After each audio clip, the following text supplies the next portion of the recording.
So if you're not familiar with adding columns and putting formulas into Excel, this is just a quick little video to show you how to convert the seconds column into minutes.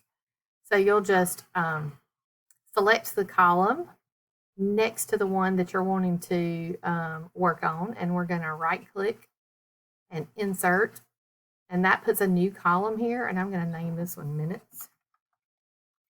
And then in the top cell of the data, I'm going to make a formula. So seconds, if I divide it by 60, is going to convert into minutes. So I'm going to tell it to equal, because that lets it know I'm going to put a formula in.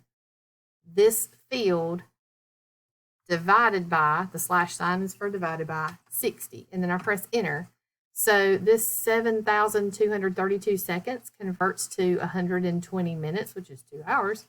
And then if I want this whole column to do that, all I have to do is select that top field that I just put the formula into, grab this little tiny square in the corner and drag it down the whole way of my spreadsheet, and it will just copy that same formula all the way down. So now I can see the number of minutes instead of the number of seconds.